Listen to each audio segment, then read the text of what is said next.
শিক্ষকতা মহান পেশায় এসে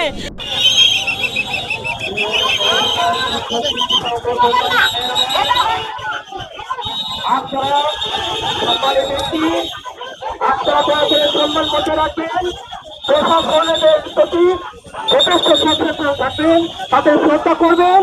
আমরা প্রশাসনের ভাবে আকর্ষণ করছি। আমার শিক্ষকদের প্রতিনিধি কোনো অত্যাচার হয়ে আমি এই রাত করবো না, জীবন নিবেন নিয়ে নেন। আমরা প্রতিনিধি দেখে যাচ্ছি, আমরা আশা পর্যন্ত শিক্ষকের কে করবে, আপনারা দেখছেন, আপনারা দেখছেন। এই প্রমিশন আমরা যাবো। আমার শিক্ষককে দেখা চাই আপনাদের, আমার শিক্ষককে দেখা চাই আপনাদের। আমরা আশা পর্যন্ত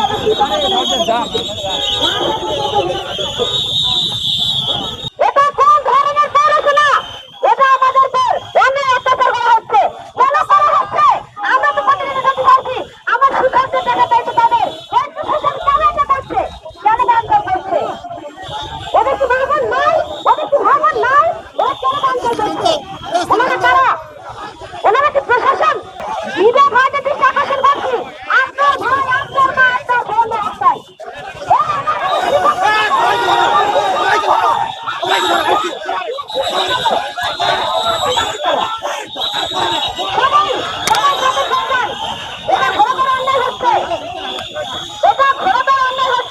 আমাদের অনেক শিক্ষক আহত, আমরা কেন বারবার কেন আমরা লাঠি চার্জ পানি দিতে পারে? আল্লাহ আল্লাহ তুমি দেও আল্লাহ, আমরা তো সকল নেই, অনার্স মাস্টার্স কমপ্লিট, আমরা কেন এই অবস্থাতে কেন থাকি?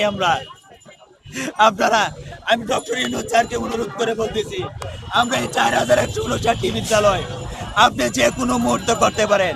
ওই সরকারের আমলেও আমাদেরকে বিভিন্ন কথাবার্তা সবকিছু খবর নাই, অথচ আমাদেরকে আজকে যখন আমরা প্রধান উপদেষ্টার কার্যালয় দিকে যখন পদযাত্রা শুরু করি, আমাদের হাতে খোলা চিঠি নিয়ে যে আমাদের বিদ্যালয়ের প্রতিষ্ঠানের আবেদন নিয়ে যায় যে আমরা দেখাবো যে আমরা কতটা বৈষম্যের শিকার, বিগত দিনের সরকার আমাদের সাথে কত দুর্নীতি করেছে, আমরা সেটা নিতে পারি নাই। আমাদের প্রায় 1.5 শতাধিক শিক্ষক আহত হয়েছে।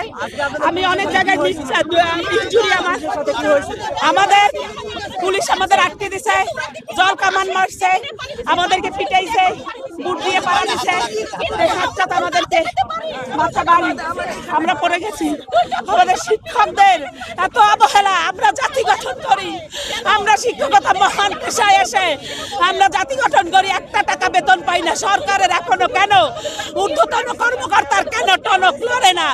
যেই সব শিক্ষকরা কি করে জীবনে বেঁচে আছে।